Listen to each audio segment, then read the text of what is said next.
Assalamualaikum warahmatullahi wabarakatuh. Oke anak-anak, kali ini kita akan belajar lagi tentang hutan bakau.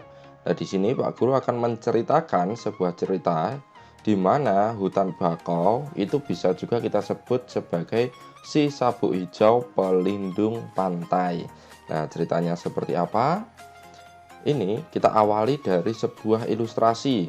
Ini dapat kalian temukan di buku tema 2, anak-anak. Nah, di sana dijelaskan kalau anak-anak kelas 3 di sini mereka sedang mempelajari perawatan dan pelestarian hutan bakau. Mereka ditemani oleh Pak Guru dan Bu Gurunya ditambah dengan seorang nelayan yang peduli dengan hutan bakau yang ada di pinggir pantai. Nah, di sini orang-orang biasa menyebut hutan bakau itu sebagai sabuk hijau. Artinya, hutan bakau itu menjadi kawasan hijau yang tumbuh di garis pantai. Jadi anak-anak, hutan bakau itu hanya tumbuh di pantai. Kita di daerah Magelang itu tidak memiliki pantai, jadi kita tidak bisa melihat hutan bakau di sini. Nah, kalau kalian pengen lihat hutan bakau terdekat, itu ada di pantai selatan, anak-anak. Di Kulon Progo itu ada hutan mangrove. Nah, atau sebutan lainnya adalah mangrove. Nah, di sini hutan bakau itu bermanfaat untuk melindungi garis pantai dari pengikisan, anak-anak. Nah, kenapa kok pengikisan? Karena hutan bakau itu dapat meredam gelombang besar termasuk tsunami. Jadi, hutan bakau itu membuat ombak tidak bisa langsung menabrak ke pasir atau ke batu karang yang ada di pantai. Sehingga hutan bakau ini menjadi pelindung garis pantai. Sehingga kalau ada gelombang besar ketika pasang air laut, maka air itu tidak bisa langsung menabrak ke objek-objek yang ada di sekitar pantai karena dilindungi oleh hutan bakau. Nah, ternyata setelah kita tahu pentingnya hutan bakau, maka kita harus tahu bagaimana caranya merawat hutan bakau itu. Caranya ada dua, anak-anak. Yang pertama yaitu dengan penyiangan, dan yang kedua adalah dengan cara penyulaman, anak-anak. Untuk penyiangan itu dilakukan untuk membasmi hama, anak-anak. Jadi penyiangan itu dilakukan untuk membasmi hama. Jadi ini misalnya daun-daunnya habis. Nah, ini ada hama apa? Apakah ada ulat? Apakah ada penyakit yang melekat ke tanaman bakau ini? Nah, di sini biasanya menggunakan pestisida atau menggunakan anti hama, anak-anak. Nah, itu namanya penyiangan. Nah, cara yang kedua adalah dengan melakukan penyulaman, anak-anak. Penyulaman itu mengganti pohon bakau yang mati dengan bibit pohon bakau lain yang seumur.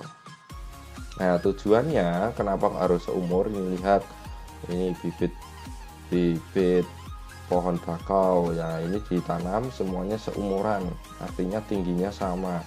Ini harapannya agar nanti ketika mereka tumbuh besar itu tumbuhnya bisa sama ukurannya, sehingga ketika suatu saat nanti ketika hutan bakau itu mengalami kerusakan atau mau dilakukan penyulaman lagi, itu sudah melalui siklus yang tepat.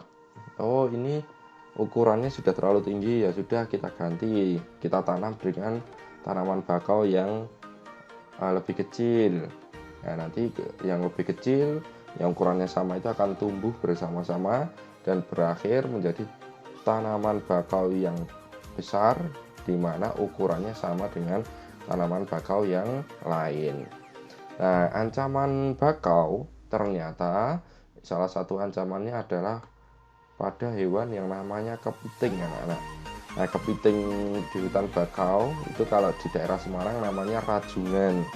Nah, di sini kepiting-kepiting itu biasanya sering menggigit batang anak pohon bakau, sehingga tanaman bakau yang kecil-kecil itu sering dirusak oleh kepiting, anak-anak.